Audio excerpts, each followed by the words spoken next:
Okay, thank you. Bailiff, you may please call court to order. The Honorable Justices of the Supreme Court of the State of Iowa. Hear ye, hear ye. The Honorable Supreme Court of the State of Iowa is now in session. Good afternoon. Thank you, everyone, and welcome to the Iowa Supreme Court's oral arguments. Before we start with this afternoon's calendar, I would like to say just a few words about the manner in which we are proceeding. As you are well aware, the COVID-19 pandemic has affected life in all sorts of ways, and it's definitely affected how courts do business. The Iowa Supreme Court continues to work very hard, and we are issuing opinions. But out of concern for your health, as well as the safety of our court and our staff, we have temporarily modified the way in which we conduct our oral arguments. We are proceeding today by way of virtual arguments for the second time. We did this morning for the first time, and we are glad to have this alternative available. Fortunately, the public will continue to have an opportunity to view these oral arguments. There is a YouTube channel available on the Iowa Judicial Branch's website, and that will be displayed in real time. Through this alternative, we continue to provide access to justice, which is extremely important, and it also allows us to have public access to our proceedings. Our court staff has worked very hard to make this technology work smoothly. I know they have worked with you as attorneys, and they've also worked with our court members. Inevitably, some glitches may arise. That happened this morning, but together we ask that you be patient and we will get through this together. With those preliminary remarks out of the way, I would like to proceed with today's afternoon schedule. Our first case set for oral argument is State versus Darius Swift, State represented by Sloven. Mr. Swift represented by Vidhya, Reddy. The second oral argument will be State of Iowa versus Michael Buman, State represented by Linda Hines, Mr. Buman represented by Priscilla Forsyth. There are two additional cases that will be submitted this afternoon without oral argument. In the interest of NC, a minor child, and also in the interest of JH, also a minor child. Those two last cases are submitted at this time, and we will proceed with the oral arguments. Before we officially begin, I'd like to do a little bit of a sound check. Mr. Sloven, first of all, can you hear me? Yes, good afternoon. Thank you. And now, Ms. Reddy, can you hear me too? And I'd like to hear you. Yes, I can. Thank you. And I would ask each of you to please mute your mic when the other one is speaking. And the clock, as you can see, is one of the Brady Bunch boxes right up there. At least it's on top of my schedule. And for this hearing, Ms. Reddy, you may begin. Thank you. May it please the court, counsel.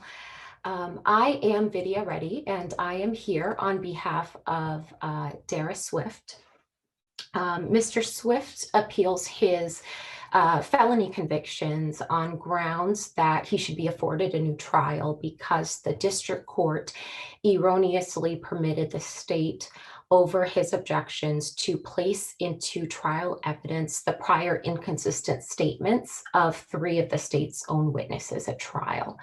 Defendant's position is that such prior inconsistent statements were in effect placed into evidence as hearsay statements, but introduced under the guise of impeachment testimony. In reaching that point, the case law discusses the relationship between hearsay and impeachment as being sort of the inverse of one another. Hearsay statements are statements that are offered for the truth of the matter stated, versus impeachment statements or statements used only for impeachment purposes are not used for truth of the matter asserted, but only to impeach the trial testimony and undermine the credibility of that witness. It's well established and has long been, both in the rules of evidence and in case law, that a party is always free to impeach any witness, including their own witness. But Turacek articulates an important limitation on that. And the limitation is has the purpose of ensuring that the prior statements are in fact truly being offered and placed into evidence as impeachment and not as substantive evidence. And the reason for that is in effect what Turacek allows is that if the state, believing that its witnesses is going to, testify in a certain way that will support its case in chief. So for example, believing that a witness is going to testify that the defendant was the perpetrator, and then puts that, that state's witness on the stand. Counsel, what evidence is in this record that the state believed that these three witnesses would testify to something other than what they'd previously told police? So immediately before the presentation of the complainant, Ashanti, and her mother, Amisha, on the afternoon of the second day, I think that evidence was being presented, the prosecutor requested and obtained an extended lunch break to meet with those two witnesses. The prosecutor had been, unsure if the witnesses were going to appear at trial, suspected that maybe they would not and would not be cooperative. And so when they did, she got this extended lunch break and met with them and confronted them with their prior statements, and received, and it would appear received information from them that they were going to testify contrary thereto. Both. Well, so that appear word that you just used has me wondering, is it in the record at all about some knowledge that the state had that they were going to testify differently? And I understand that there may have been something said, or there may have been some discussion during that lunch meeting. But is there anything in this record that indicates that the state actually had knowledge that they would? I think there is, and in particular, if we look to the subject matter of the questioning when the prosecutor engages in with the two witnesses in front of the jury, in introducing the prior inconsistent statements, it's clear from that questioning that the prosecutor had just confronted them with those statements over the lunch hour. And also that, for example, she had specifically asked Ashanti, who's the complaining witness, if she would, for example, show her scar of the shooting injury to the jury at trial, and she refused. So it's clear by the way that the prosecutor uses what was requested of, and what she had confronted the witnesses with over the lunch hour, that she was aware that they were not going to cooperate on the issue of identity, with the theory that the state had initially proceeded on. Ms. Reddy, this is Justice McDonald. Can you directly address the state's contention that when Turacek uses the word inadmissible, that it really means inadmissible and collateral? I think that's the state's position. And at least that's how I read Turacek as well. But I'd like you to have the opportunity to address that directly, please. Yeah, so I don't think that's the correct reading of Turacek. I would disagree. Certainly Turacek itself specifically involved that circumstance where the prior, the evidence that was placed into the record as purported impeachment testimony was not otherwise admissible for the reason that it was purely collateral. But that's not, but Turacek certainly goes well beyond that. Its general statement is that if the state is eliciting certain statements from its own witness at trial for the purpose of then confronting them with the conflicting prior statements, it's not using those prior statements for an actual impeachment purpose. Rather, it's using those prior statements to say these prior statements are substantively true and should be, credited, and the contrary statements that we knowingly elicited at trial are not. And so the concern in Turacek is that the state can thereby saying, well, I'm only putting this in as impeachment evidence to contradict what they said on the stand, even though I asked them, to provide that statement on the stand. that they are thereby introducing, what would otherwise be inadmissible as substantive testimony. And so Turchek goes on to specify that that's really the fundamental issue, is if the state is putting the statements in as substantive evidence, even though it's saying it's impeachment. So it's inadmissible substantive evidence under the guise of impeachment. And in fact, but would you agree at least that in Turchek itself, setting aside the subsequent cases, the issue really there was impeachment on a collateral matter with otherwise inadmissible evidence, correct? Yes, I would agree that those are the particular facts. The statement of the law there is certainly broader, and Tracy applied it, in fact, subsequently in a broader way to inadmissible hearsay statements. And that really makes sense, again, when we look at what Turchek is trying to do in limiting use of, the purported use of impeachment, of statements for impeachment purpose, when in reality the purpose is actually a hearsay purpose.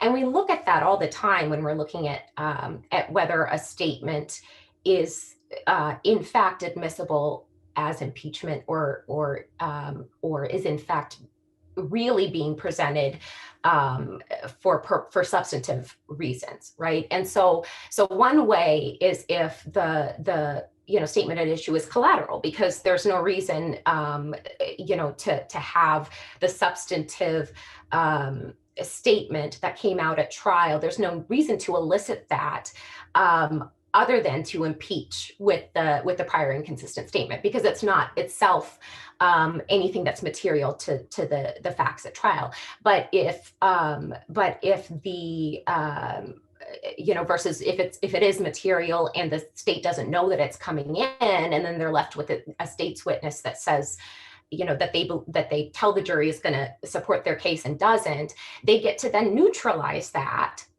trial statement, that trial testimony, with the fact that they gave a prior inconsistent statement previously, an unsworn statement. And so that unsworn statement— Counsel, if I could jump in with a question, Justice Waterman. Didn't the Court of Appeals correctly decide that the Turchek objection was waived here? And isn't it a good idea to require a specific objection so that off the record that the court can determine whether the prosecutor is attempting to violate the Turchek rule? Because it involves some threshold determinations. What's the primary reason for calling the witness? And here we had some legitimate testimony to draw from these witnesses. And in a sense, it requires some mind reading of the motive of the prosecutor that should be probed before the witness is put on the stand, right? So on the error preservation piece, I want to emphasize that Turchek is not some sort of independent legal argument, right? It's part of this distinction between the proper admission of prior statements only for an impeachment purpose, not for truth of the matter asserted, or statements that are in fact just being, and I apologize, I'm not sure if we lost anyone on the court. Okay. And thank you for noticing that. That's an example of how I'd appreciate you handling it. It was obvious something was going on. Thank you. You may continue. Okay. And so it's just part of, what is this proper dividing line between actual hearsay and impeachment? And again, impeachment and hearsay are really treated as kind of the inverse of one another, right? And I think what happened at trial, the objection that's raised has to be viewed in context.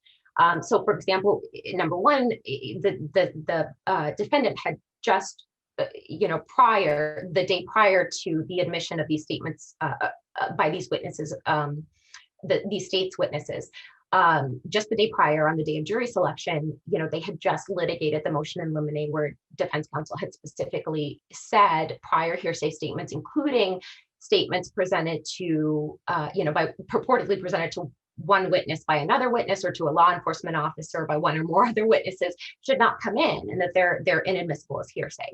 And then the prosecutor then, engages in the questioning of the three witnesses at trial, first with Ms. Watson, and first, immediately trying to put in the substance of the prior statements. The defense counsel objects that they can't put in the substance in that way. Counsel, with Ms. Watson, is there evidence that the state knew that she wouldn't testify to what she'd previously told police? So that she is not among the witnesses that the prosecutor had met with over the lunch hour. So certainly we don't have that sort of more explicit and direct evidence as we do with the others. We do have. So then if I might ask, what is your response to the argument that the state makes, that the state can properly ask someone a question, and if they don't, and can assume that they're going to provide testimony that's consistent with what they previously said? Here with Ms. Watson, at least, I don't think you would dispute from your prior answer that the state wouldn't have any basis to know that she was going to change what she'd previously said. Is that fair? Well, I disagree. And I think in part, the reality that she knew that she was going to testify contrary, at least in eliciting these statements that she then, that the prosecutor then wanted to present the prior statements to contradict, that she knew that she was going to provide, that bad testimony, right? Because of the fact that she approaches it in the way of, specifically going in with the leading questions about the substance of the prior statements, rather than simply saying, simply asking if she had previously testified or said that she did remember certain things, right? So I think that's. Ms. Reddy, I have a question for you as well. This is Justice McDonald. Can the defendant object to the state calling a witness before any questions are asked? I don't think so. I believe. If that's true, wouldn't that indicate that when we're looking at this issue, we have to determine what's the primary purpose of the offer of the actual impeachment evidence and not the purpose for calling the witness? That's exactly right. So does it matter whether the prosecutor knew beforehand that the witness may be inconsistent in her testimony? No, no. I mean, not at the point of calling them. I think the issue is the state eliciting the statements on the stand, knowing that, or with the intention of then impeaching those statements with the prior inconsistent statements. Because then at that point in reality, the offer of the prior inconsistent statements is not simply to say, look, this witness is going back and forth, so we can't trust. So, well, what is, as a practical matter, what is a prosecutor to do if, whereas here you have a witness who certainly has, for example, Ms. Watson, some testimony that's material to the state's case regarding the fight beforehand and where she was when she was shot, et cetera. If that's legitimate and the state can call her and the defense has no reason to object to calling her, what is a state supposed to do when that witness then changes her testimony on the stand? Well, I think that, and I'm sorry, I see that I'm over time. May I respond? Yes, please do. So I think the issue is that the state has control over what questions it's asking the witness. The witness is not spontaneously offering that, I don't know who did it, right? So the state is always free to present substantive testimony that is itself admissible. So all the testimony, from the witnesses about like what happened before the shooting and the surrounding circumstances and all that, nothing made the state ask the witness, do you know who did it? Right. If the state knows that she's going to, that she's now saying, even though she previously stated not under oath that, that purportedly that it was defendant, and that she's now saying under oath that that's not true, that it's not defendant. She doesn't believe that. Nothing is making the state introduce that from her, that negative testimony from her that it's not defendant, right? So I think what the state does in that circumstance is they present the stuff that she can testify about, the surrounding circumstances, the facts, and then the state goes to its other witnesses and its other evidence to prove up that, its claim of guilt beyond a reasonable doubt. And can the state have an expectation that a witness will honor the oath and testify in accord with what she previously told police officers, even if she appeared reluctant to do so while not under oath? The expectation that once she's placed under oath, she will testify consistently with what she said before. Is that a legitimate expectation? Well, I think that expectation assumes that what she had previously stated not under oath is the truth, and what she's now testifying to at trial is not the truth. And again, that goes to substantive use of the prior statements for truth of the matter asserted. The prior not under oath statements do not come in as substantive evidence. They only came in as purportedly impeachment evidence, but in reality, they were not used in that way. They were used as substantive evidence, and that was improper. Plus, she had just met with the witnesses and was aware based on that meeting that she was going to testify differently with regards to identity versus what the state believed she had earlier told certain witnesses at certain times. Thank you, Ms. Reddy. Mr. Sloven, are you ready? You may proceed. Yes, thank you, Your Honor. And may it please the court, counsel. Good afternoon, Louis Sloven representing the state. The real problem with a Turacek violation is that it's backdoor substantive evidence. It is evidence that is not admissible, offered for a primary purpose of being used as substantive evidence, not as impeachment.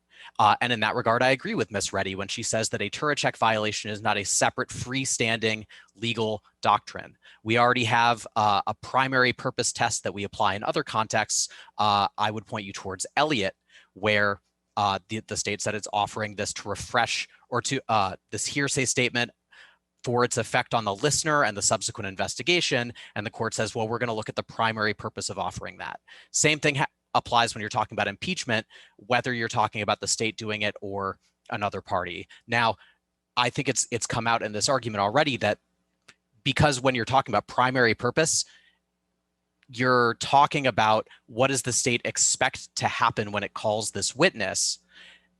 It's important that you make a contemporaneous objection and build a record that would sustain an argument that the state knew that a recantation was coming, knew that testimony that no, I don't know who it is, was going to be presented.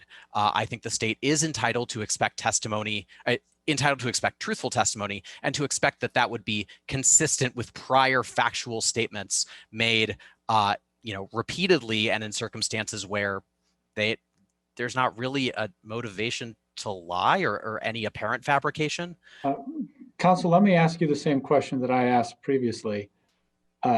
What evidence is there in this record that the state knew that any of these three witnesses would testify to something different than what they previously told police?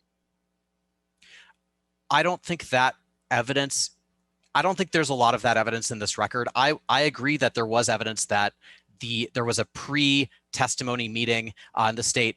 It comes out that it matters that the state has shown these witnesses their prior statements, played the calls, played the interview. I think that is part of the state expecting truthful testimony to say, we have reason to believe that this is the truth, the true facts. This is what you said before. And so we know this is the state of facts that we know. I don't think that means the state knows they're going to get on the stand and say something different. I think that means the state has an expectation that they will say the same thing. It's almost a way of letting them off the hook for their truthful testimony in terms of the repercussions that, look, this is already something that the state has. And if you say something different, this is available to us, right? Now, I think the state at that point would know that that testimony would come in reluctantly. They were reluctant to appear. In fact, we almost had a hearing on forfeiture by wrongdoing. There's a separate transcript in the record where we had to continue trial because the witnesses weren't, we knew that we were calling the right number for Ashanti because she was picking up the defendant's calls, but she wasn't returning the state's calls. And the content of the defendant's calls indicated an effort to either convince her not to appear at trial or to sway the content of her testimony, one or the other. And I think that this is relevant because the defendant shouldn't get a windfall by, if she hadn't appeared, if it were forfeiture by wrongdoing, then the state would be able to admit her prior statements under 5.804, I believe sub 6, B6, or one of those exceptions. But if she appears and the content of her testimony is changed, I think the state needs to be able to expose the artifice by impeaching the credibility of that statement. Even if that impeachment doesn't come in as substantive evidence, it should still be able to show the explanation for why the jury should not credit the testimony that, no, this isn't him.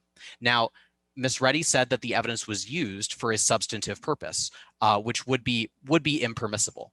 The jury was instructed with very broad language that statements, out-of-court statements made by Tiliona, Ashanti, and Amisha were only admissible to help you, only usable to help you decide if you believe the witness's testimony. Only usable for that purpose. We presume juries follow instructions and they would know. Counsel, were the questions to Tiliona, were those refreshing questions or were those impeachment questions? I would say that they're refreshing. If they were impeaching, they were, I would say, premature impeachment. Although on cross-examination, she ends up testifying that none of those things happened anyway. So did the questioning of her, where the full statement that she made outside court was sort of used, does that violate Gilmore? Is that a Gilmore problem? No, I don't think so, because as you said, it is refreshing at that point and not impeachment. It's not impeaching her statement that she doesn't recall. It's asking her if she recalls making the statement, and then she says, I don't recall. And then we don't admit the content of the statement. I do think it's suboptimal that the way in which she was refreshed is that the jury heard the statement. Do you remember making this statement? I think that cross-examination said, the state took those answers as given. And then on cross-examination, she was asked, if would you remember those things if they happened? Yes. Did they happen? No. So the state could have impeached that with what it had already shown. And in any case, it's all cumulative. It's all of the things that the state mentioned were cumulative with the testimony that other witnesses gave about what happened. And nothing she said was about the shooting. Everything she said was about what came before the shooting in the apartment. And that, I think, winds me back around to talking about the impact of all of this on the case. And maybe the detour there is to talk about error preservation, because there was an argument that this Turacek, or that error was preserved because the objection is clear in context. If you look at the motion in limine discussion before trial, I'm talking about pages 16 and 17 of the transcript. What defense counsel says is, if there's testimony about what non-appearing witnesses said, that's hearsay. If there's testimony about what appearing witnesses said that's inconsistent with their trial testimony, that's impeachment, and that can and says that can come in subject to its inconsistency with their testimony. And isn't making a challenge about impermissible impeachment, is instead making a challenge about hearsay statements. So I don't think that preserves it. And even no matter what's said during that motion limine discussion, the trial court says, I'm going to reserve ruling on all of that. And then we get to the actual testimony of the witnesses, and there's just a generic, you can't impeach your own witness to a Tiliona, you can't impeach your own witness to Amisha during Amisha's testimony, and no objection whatsoever during Ashanti's testimony. None. I don't think there's any way to say that error is preserved, especially because the real violation that you're asserting is not, you can't impeach your own witness. It's you're offering purported impeachment evidence under the guise of impeachment, but the primary purpose is to be used as substantive evidence. It's a backdoor admissibility challenge. And if you don't raise that, if we don't litigate it, there's no ruling on it, it's not preserved. Counsel, the Swift argues that this state, or that this case is somewhat like Tracy. Is it? Well, I agree that it presents a similar posture. Now, I have a huge problem. I have a problem with Tracy because I think that the idea that, well, one of my problems with Tracy is it says that we presume that prejudice is automatic or it's near automatic reversal when this happens, even under the context of ineffective assistance of counsel. That's clearly not the law. But the thing about Tracy that I think is unstated in its rationale, well, also there's a very clear Myers violation. But what Tracy doesn't say is that it's the degree of the hearsay, of the amount of the different hearsay statements that comes in, that makes it clear that the state's primary purpose was not in impeaching the testimony of the witness, that never happened. And also that there was a record made in Tracy that it was clear that the state knew that the witness was recanting. Well, and so that together— Counsel, what does this primary purpose, what does this get us? So for example, let's say that with a witness, you have 4 questions or 4 topics or 4 subjects that are properly gone into, and one, say, that would be sort of a Turacek type issue. Is that a witness called for the primary purpose of improper testimony? So I actually agree with Ms. Reddy that it's not about your purpose for calling the witness generally. It's item by item. It's the purpose of the offer. And I think that that's how it has to go. If it is the witness generally, then there can't be a violation here, because we needed Ashanti to testify about her fear to establish intimidation with a dangerous weapon, the injury. We needed all these witnesses to testify about the facts surrounding the case generally. I think it's on an item by item. I think that in Tracy, it was clear that the state's purpose. Sorry, counsel. What does primary purpose mean? Primary purpose is about whether it's a backdoor, whether the impeachment is a sham, whether you're, saying I'm only offering this evidence to impeach the credibility of the testimony of the witness, and then you're, in Tracy, it became clear that the state had pretty much an entire day of testimony to impeach a witness that it knew was going to recant. And I think that now I agree with Justice McDonald with your reading of Turacek. Turacek isn't even about hearsay at all. Turacek is the real problem in Turacek was can't impeach on a collateral matter. And then on top of that, they noted, look at the obvious artifice of this, that the state elicited testimony on a collateral matter to impeach it. Tracy extends that. Mr. Sloven, can I follow up on that, and you can expand on it a little bit? Doesn't that collateral matter test in some way help answer the primary purpose test? So if we're going item by item, as you put it, and looking at the primary purpose of the offer, it seems like if the offer is related to a wholly collateral matter, we can understand the primary purpose of the offer is a sham to get bad evidence in front of the jury, versus here, when it's going to the identity of a shooter that's at the heart of the case, it seems the purpose there really is impeachment. At least it's not collateral. I'd go even further. I'd say in Turacek, you can see from the point the state asked the question of the witness that the primary purpose is to get them to deny it so that you can impeach. The primary purpose of both the question and the offer of the impeachment evidence is improper. Here, I mean, I think the state could expect Ashanti to testify truthfully, if reluctantly. I think the purpose of the question is proper. And then the purpose of the impeachment is to say, you can't believe that answer because it's inconsistent with the answer she gave before. And as to, was this used as substantive evidence? The jury was instructed that it wasn't. If you look at the state's closing argument, the state's the statement that it's using as substantive evidence is only Exhibit 85, the body cam, which is admissible as substantive evidence, although it's still within the jury instruction that says don't use it as substantive evidence. So I don't think it matters. I don't think it's harmful error if it's not. And on the subject of error, I think error is not preserved for any of this, so it's Strickland prejudice. I would like you to start by listening to Exhibit 86, the first conversation between Swift and Ashanti after the shooting. Both Lovell and Moore's testimony establishes that the shooter walks out in front of the car, stopping it, then walks around the car and begins firing about at the passenger side window. Ashanti and Swift, Ashanti knows it's Swift. Swift knows that Ashanti knows that it's Swift. And you can hear it in that conversation. It is so clear.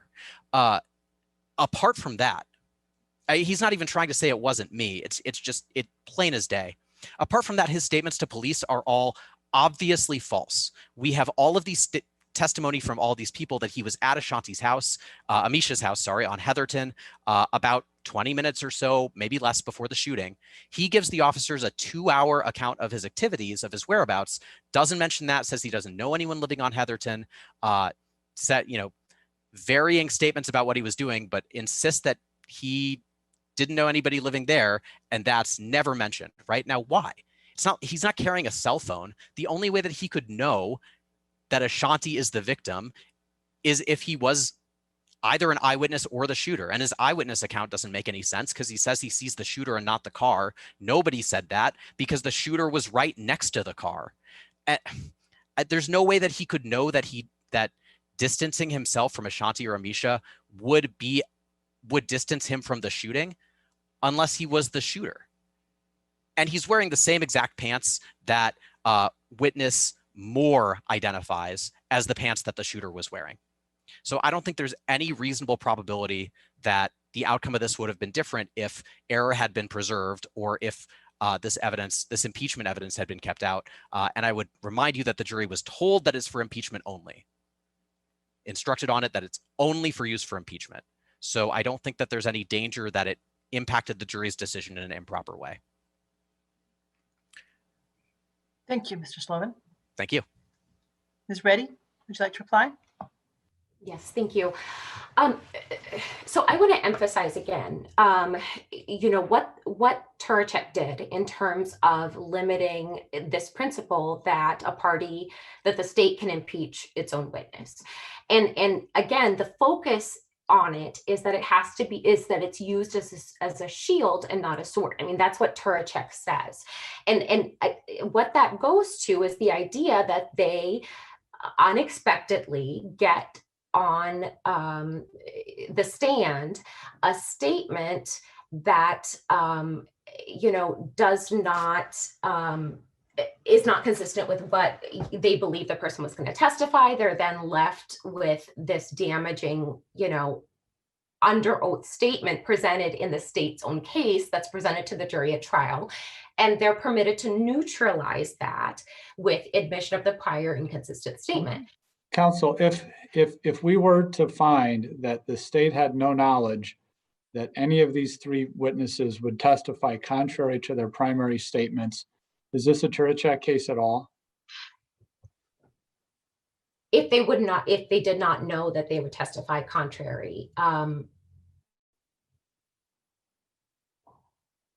Well, I think we maybe still get into Turacek when the state keeps digging into it, once they see on the stand that they are giving contrary testimony. But besides that, even if we assume that there's not a Turacek violation, there's still improper impeachment for what is actually a hearsay purpose, right? And I think we still get to the same thing in that even so for example, if the state didn't know that they were going to testify contrary and put them, in good faith, put them on the stand and question them on that subject matter, believing that they were going to acknowledge what, again, the state suggests is the substantively truthful testimony or statements, which are the prior unsworn statements.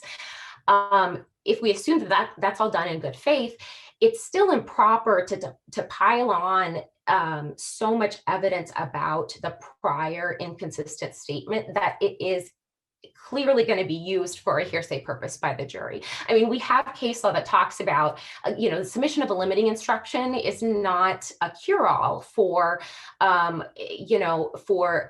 presenting, both the substance of the prior statements repeatedly through questioning, and then again through admission of the substantive recordings, even after they've been acknowledged by the witnesses. At that point, the purpose that the jury is going to put those prior statements to is for truth of the matter asserted, that the defendant is the shooter. And so I think we've still got, whether that's a Turacek violation, I don't think that piece is, if they didn't know that any of the statements they were eliciting were going to be contrary or recantations or however we want to phrase that. But we still have an independent issue about improper admission statements under the case.